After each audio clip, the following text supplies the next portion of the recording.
उसका नियम ये है कि जैसे सैटरडे मतलब शनिवार को प्रेतराज दरबार लगता है। जैसे कल शनिवार है और कल प्रेतराज दरबार भी।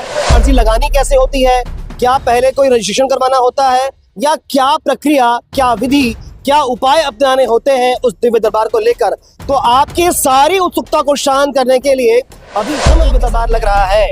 इसके लिए क्या उपाय लोगों को करना पड़ेगा? बोल बागेश्वर धाम की जय जय।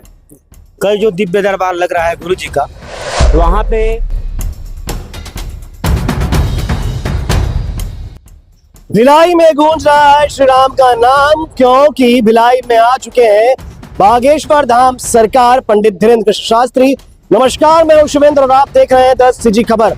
अभी मैं उसी कथा पंडाल में मौजूद हूं जहां पे भिलाई में चल रही है दिव्य श्री हनुमत कथा, और आप देख सकते हैं अभी कथा शुरू होने में 2 घंटा बाकी है और भक्तगणों का आना लगातार जारी है। खचाखच भीड़ लगी हुई है। अभी हम जिस गेट से आ रहे थे वहां पर लोगों की लंबी कतार लगी हुई है। क्योंकि 2 घंटे बाद श्री दिव्य हनुमत कथा शुरू होगी। लोगों की आस कि इस कथा पंडाल में आएंगे, भगवान हनुमान जी की कथा सुनेंगे और अपने कष्टों को दूर करेंगे। पर अपने कष्टों को दूर करने का एक बड़ा उपाय जो होता है वो होता है दिव्य दरबार। पंडित धीरेन्द्र कृष्ण शास्त्री जो दिव्य दरबार लगाते हैं वो पूरे भारत भर में चर्चित है और उस दिव्य दरबार को लेकर लोगों में काफी उत्सुकता रहती है। आपने भी कई बार देखा होगा उस दिव्य दरबार की बहुत सारी वीडियोस वायरल होती है जहां पे लोगों के भविष्य को, भूत को और वर्तमान को सभी को पंडित धीरेन्द्र कृष्ण शास्त्री बताते हैं। और वैसा ही एक दिव्य दरबार कल भिलाई में लगने वाला है, तो लोगों के मन में काफी उत्सुकता है कि आखिर दिव्य दरबार लगता कैसे है, दिव्य दरबार में अर्जी लगानी कैसे होती है, क्या पहले कोई रजिस्ट्रेशन करवाना होता है या क्या प्रक्रिया, क्या विधि, क्या उपाय अपनाने होते हैं उस दिव्य दरबार को लेकर, तो आपकी सारी उत्सुकता को शांत करने के लिए अभी हम आपके सामने आए हुए हैं और हम आपको बताएंगे कि कल का दिव्य दरबार कैसे लगेगा और क्या उपाय, क्या विधि आपको अपनानी होगी इस दिव्य दरबार को लेकर। तो आपकी जो सारी भ्रांतियां हैं उनका निवारण करने के लिए अभी हम जिनके सामने खड़े हैं वो है बागेश्वर धाम शिष्य मंडल। हमें लगता है इनसे अच्छा कोई नहीं हो सकता जिनके द्वारा हम आपके और अपने समस्याओं का समाधान कर सकते हैं, दिव्य दरबार को लेकर जो भ्रांतियां हैं उसका निवारण कर सकते हैं। तो भैया, कल होने वाला है यहाँ दिव्य दरबार और लोगों के मन में बहुत सारी भ्रांतियां हैं कि दिव्य दरबार कैसे लगता है, रजिस्ट्रेशन करवाना पड़ता है क्या, या सुनने में आया है लहसुन प्याज खाना जो छोड़ देगा हमेशा के लिए उसी का दिव्य दरबार में नाम आएगा, या फिर नारियल बांधना है, क्या है उसका प्रोसेस, जरा पूरा बताएं। ऐसा कहीं नहीं, किसी को कुछ देने की लेने की नहीं है। आप श्रद्धा से आप सीताराम सीताराम जपते रहो, प्रभु बालाजी सरकार का नाम लेते रहो और एक लाल कपड़े में एक नारियल और 5 लौंग लेकर के जो आपको प्रॉब्लम है उसको नाम लेके आप अपने घर में पूजा स्थल में रख सकते हैं। और जिस दिन आपको बालाजी का बुलावा हुआ, जिस दिन भी आप बागेश्वर धाम गए, उस दिन उन नारियल को वहां ले जाकर बांध सकते हैं। और जो हमको मनोकामना, जो हमको परेशानी हो उनको नाम ले सकते हैं, तो हमारा जो प्रॉब्लम हो वो सारी चीज का हल, समस्या का समाधान हो जाता है। तो ये तो बात हुई कि आपकी समस्या जो है, राम जी का नाम लीजिए, नारियल बांधिए हनुमान मंदिर में या बालाजी धाम में और वहां आपकी समस्या का समाधान हो जाएगा। पर कल जो दिव्य दरबार लग रहा है इसके लिए क्या उपाय लोगों को करना पड़ेगा? बोल बागेश्वर धाम की जय जय। कल जो दिव्य दरबार लग रहा है गुरु जी का, वहाँ पे दरबार में हम आ रहे हैं, वही एक नारियल लाल कपड़ा में बांधना है उसको और 5 लौंग, और वहां पे थोड़ा सा बंधन करके वहां पे बांधना है और उसको पकड़े रहना है। राम नाम का नाम जपते रहना है और बजरंगबली का नाम लेना है, बालाजी सरकार का नाम लेना है और श्रद्धा के साथ बैठोगे। वहां पे गुरु जी अगर आपका अर्जी स्वीकार हुआ तो आपको नाम सहित बुलाएंगे।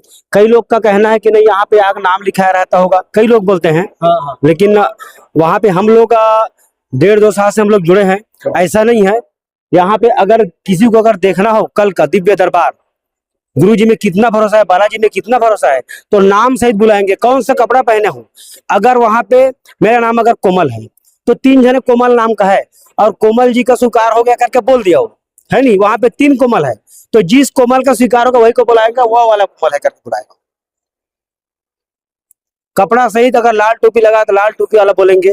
अगर तो जो नारियल बांधना है 5 लौंग के साथ में, उस नारियल को अपने साथ में यहाँ लेकर आना है क्या? हाँ, अपने साथ में रखे रहना है।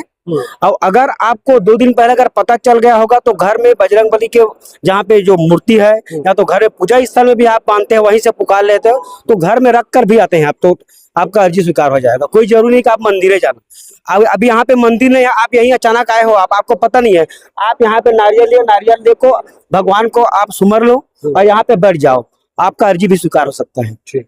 भैया अभी जो लोग मान लो घर में लहसुन प्याज खा रहे होंगे, ठंड का समय लोग खाते ही हैं लहसुन वगैरह, तो क्या उनकी अर्जी भी स्वीकार हो सकती है कल?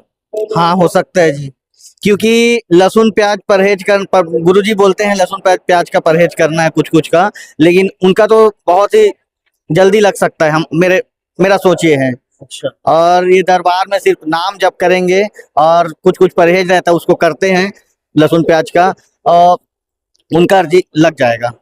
दीदी, लोग मानते हैं या लोगों के मन में भ्रांति है कि अर्जी लगेगी तभी हमारी समस्या का समाधान होगा, पर क्या भक्ति का तरीका है बालाजी की भक्ति का और पूज्य गुरुदेव की भक्ति का कि जिससे अपनी समस्या का समाधान किया जा सकता है? मतलब ऐसा कुछ भी नहीं है। गुरु जी का ये है कि आप सच्चे श्रद्धा और भाव से अगर आप लहसुन प्याज भी खा रहे हैं तो लहसुन प्याज भी खा सकते हैं, लेकिन फर्स्ट टाइम जिसकी अर्जी लगी हुई है तो उसके बाद गुरुजी जब उनका पर्चा बनाते हैं तो गुरुजी ये बोलेंगे कि उनके नियम के अनुसार हमको मतलब लहसुन प्याज छोड़ने के लिए बोलते हैं, और उनके जो 21 पेशी करने का बोलते हैं, धाम पे आकर के आप 21 पेशी कीजिए। और जैसे लाल कपड़े में नारियल बांध करके 5 लौंग बांध करके आप घर पे अर्जी लगाइए या बालाजी धाम पे जाके लगा लीजिए। और उसका नियम ये है कि जैसे सैटरडे मतलब शनिवार को प्रेतराज दरबार लगता है, जैसे कल शनिवार है और कल प्रेतराज दरबार भी, तो कई सारे क्या है भूत प्रेत भी आएंगे। भूत प्रेत में ये होता है कि कई सारे लोग कूद जाएंगे, कई सारे लोग कुछ भी, तो उन लोगों के लिए क्या है कि गुरुजी एक वो बैरिकेड में करेंगे और उसके बाद में फिर अपना वो राम नाम का मतलब जो मंत्र रहता है उनका तो वो बोलेंगे, तो उससे आप देख सकते हैं, सभी लोग देख सकते हैं कि साक्षात हमारे गुरुदेव भगवान का क्या साक्षात है वो। बिल्कुल साक्षात तो वो है ही। एक विषय भैया, आप लोग तो सब जाते रहते हैं, लोग बोलते हैं ऐसा कि पहले से नाम लिखवा देते हैं लोग और तो वही गुरुजी नाम बोल देते हैं। आप लोग तो कई बार गए हैं, कई अर्जियां आपने देखी हुई है, तो क्या है, कैसे होता है चमत्कार? नहीं है वैसा, नहीं बालाजी का कृपा है। बालाजी वैसा नहीं है। 8 साल से जुड़ी हुई हूँ बागेश्वर धाम से। ऐसा कुछ भी नहीं है कि पहले से नाम दिया जाता है या पहले से जुड़े हुए हैं, लेकिन ऐसा कुछ भी नहीं है। जिसकी अर्जी अगर स्वीकार हो गई वो नाम से, कपड़े से, आप जहाँ बैठे हो, अगर आप इधर भी बैठे हो या घर पे, वो ऑटोमेटिक बालाजी बुला लेते हैं। ठीक। तो सारी समस्या, सारी भ्रांतियों का निवारण तो आपका हो गया होगा, फिर भी शॉर्टकट में मैं समझा देता हूँ। कल जो दिव्य दरबार लगने वाला है, पहली बात तो अद्भुत होगा, अद्भुत दिव्य दरबार लगने वाला है।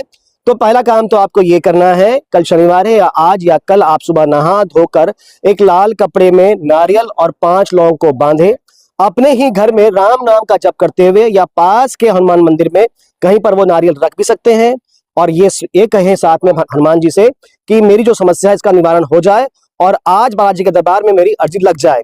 या फिर साथ में नारियल आप यहाँ पर लेकर भी आ सकते हैं, यहाँ पर भी आइए, आते समय राम नाम का जाप कीजिए, पूज्य गुरुदेव को, पूज्य बालाजी महाराज को याद करते रहिए, निश्चित आपकी अर्जी लगेगी। अगर आपका नाम न भी पुकारा गया तो निश्चित ही यहीं से दरबार से आपकी समस्याओं का समाधान होगा, यानी सामूहिक आपकी अर्जी लगेगी। फिर भी आप समस्या हो तो कमेंट जरूर करिए और खबरों के लिए बने रहें 10 CG खबर के साथ। धन्यवाद।